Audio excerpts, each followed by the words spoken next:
I guess since I'm in this map, I'll go over to Zerg Watchtowers, even though I'm sure we all know what this do, just to make sure not me that one person's like, what is that thing? Well, I'll tell you what it is. Alright, if you have a ground unit, get close to this little deal, wark, make some magic, and now I can see a big distance around the map. So let me do this one over here as a better example. You can kind of see on the map down here, he's kind of trucking along here, right? And right before I get to it, not much fog of war being revealed, but I get to it right there, and boom, I get a big area. It's kind of like screen and a half, maybe 2 screens big. Good scouting tool. Zerg is actually really good for this because your cheapest unit is really cheap. The Zergling, just keep him there for as long as you want until he dies, and you keep him there, and you can scout your opponent, or at least keep a wide area of radius that you know what's going on. So, what is that thing? It's a little thing. That's what it is. Yeah, I think that's about all the Zerg bases I can think of right now. Another common tactic for Zerg players to do is it's sort of an advantage and disadvantage at the same time. That's simply that because your supply, which are your overlords, are mobile, you can kind of keep them grouped up in one ball in your base somewhere. Now that's an advantage because you can hide it, they can move, if they're under attack, you can run with them, right? You can protect them, but it's also a disadvantage because they're all in one little place, so you can kind of get surprise attack and you can lose them all. But on the flip side, it's really easy to get back in the supply game with Zerg because you can just hit your hatcheries, hit S, hit as many V's for overlords as you need, and you're back in the game. So, yes, I believe that is actually it. Scanning my units just to make sure one more time. There is the Nidus network. I've not actually used this before. I'm going to give it a check out real fast. And in the first Starcraft, the Nidus Canal, as it was called, was simply a structure in which you create the first half, and you'd have your legions of units ready to go, and they would be around this building. And when it was done, you could then create an exit tunnel, and on anywhere on creep, any creep at all. So that's what it should do. Let's just double check in about 5 seconds here. This will be done. And look at that. We can monitor this thing flying around in there, whatever that scorpion thing is. All right. And yeah, it works the same way. No, it does not work the same way. Summon Nidus Worm N. Let's see what this thing does. It's gonna be wormy. Oh yeah, here it comes. This is gonna be cool. And the worm comes up. Boom. That's very Nidus-like. And now what it should do is if I put my dudes inside here, just by grabbing my units, right-click on the structure, they all go inside, one at a time. I think it takes a while. Whatever. They're going inside there, and then inside here, oh, it only carries so many. Okay, you can unload. Hitting D.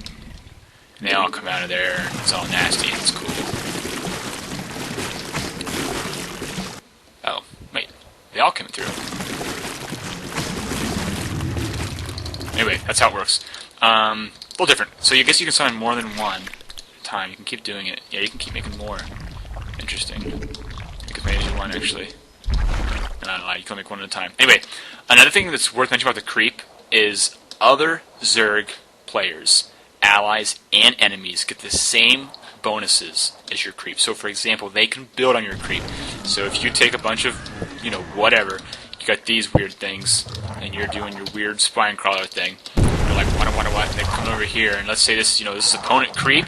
You can plant these bad boys down there, and you can then cause all kinds of heck for your opponent because you're literally bringing defenses, to their front door.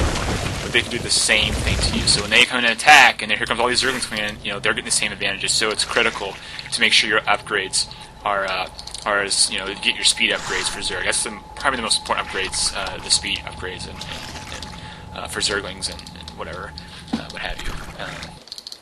So the last thing I'm going to go over here today is some Zerg strategies.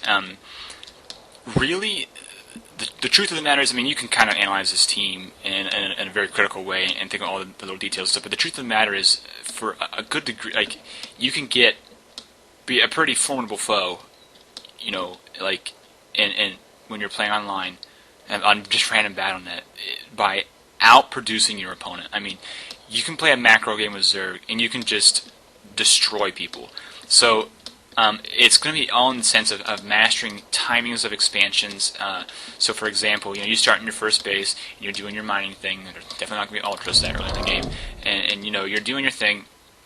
and you hit your expansion first. A common thing what people do is, like, let's say this is the beginning of the game, right? And I have, like, maybe I hit my first overlord requirements for drones, and I kind of sent out this one drone right here, and I kind of find an expansion. I hit that even before your first spawning point. I don't know if that's a viable strategy anymore, but it definitely was in the first one. In fact, it was really common, and it's fast expand, and oftentimes it was so fast that you know, Terran Protoss players just try to get that SCV over there, just trying to wig around with that drone and make them stop, putting that down a little quicker. But Zerg can do that because their command center, aka hatchery, which is also the production facility, like I mentioned earlier, is cheaper. So it is only 300 minerals, whereas the other teams are 400. And the reason because two reasons. Number one, you lose the drone, so that's 50 right there, and they give you an additional kind of flexibility or kind of forgiveness in the price, because you're going to be ending up making more than one of those. Ones that will just sit in your base do nothing but produce units. Like you're not going to have every single one of those will not be added expansion. You're going to have more that are just kind of chilling out and pumping out whatever. So you group all your hatches together, and you just every once in a while you keep an eye on your overlord count, and if you have money to spare, you attack your opponent. You get your Zerglings across the map in a heartbeat. You just move so quick. I mean, yeah. Marines wish they could move that fast. Like, it's just ridiculous how quickly these units can move once you get all these speed upgrades and stuff for Zerg. And you go in there, you go up that choke, you attack that front head on, and because if you have the money to spare, because as soon as those Zerglings are dying, you're hitting S, you're hitting 3 for your hatcheries or whatever you group set them on, you hit S, and you just keep queuing up Z. You just keep queuing up so many Zerglings. So the moment that those Zerglings are dead, you got 100 more coming his way. That's the sort of thing that you can expect with Zerg in the late game. Otherwise, if you're going to play tricky micro battles, it can get kind of dicey with Zerg, but they're still capable of doing this. So it's not like Zerg is weak in any one area, except if they were supposed. If they were weak in any one area, it would probably be spells. But that's not to say their spells are by any means useless or not worth using. That would definitely be the offset, because you can expect Protoss to use their ridiculous spells, psychic storms, and blocking off with their little dumb force fields and other little pansy tactics. But Marine Terran are going to use their ridiculous range and siege tanks to give you some real hack. But if you can keep your economy rolling and keep your attacking multiple fronts against your opponent, and just keep them guessing where you're coming at next, it's going to be a blasty blast. So Zerg strategies, right? You got pretty basic lineup here. You have a lot of melee units. I don't know how good it is now, but there was a pretty common tactic in the first one called Ultraling, and just how it sounds, you have Ultralisks and Zerglings, and you'd have so many of these units because it's so, like, Zerglings are just have such high DPS that it's ridiculous. But these Ultralisks have, they're such big targets, and the whole thing is just intimidating by itself. You just see a ton of little things and a ton of big things coming after you. And melee is inherently more powerful than ranged units in this game. But it's up to the ranged units to create buffers and to create ways to prevent the melee units getting in too close. It might be Ultraling Bane, with some of those Zerglings being turned into Banelings. We saw David Kim make an absurd amount of Zerglings and Banelings against some poor guy, and just literally destroyed his base in seconds. So the name of the game is just keeping your forces in such a way. If you're going up a choke right here, so let's say this is a choke, right? And you're coming up this base. This is not a base. Let's just say it is. And let's say these couple Zerglings are actually, Protoss Zealots, and they've got their little space going on with their stupid little side blades and stuff. I cannot click right now. And they're doing this thing right here, right? Zealots are excellent in choke points. So you have these Zealots right here. And the reason why this is a bad situation for Zerg is because at best, only, maybe 5 or 6 Zerglings can line up to the Zealots, right? And so they only have 4 Zealots right there, but Zealots are way more powerful than Zerglings because it's 4 Zerglings to a Zealot.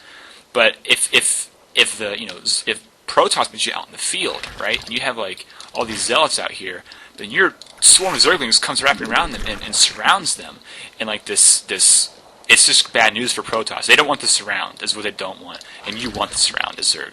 So like, you can't get through this place, and so. In addition to these 4 or 5 cocky Zealots sitting right here, you got other ones dancing around, waiting to jump into battle when one of these guys dies. And your Zerglings are doing, like, square dancing outside of this choke point trying to get in there because they can't get in there. And then there's Colossus, and there's Stalkers, and they're shining bright rays of death on your forces, so it's just not good for Zerg. In a situation like that, you just don't attack the choke point.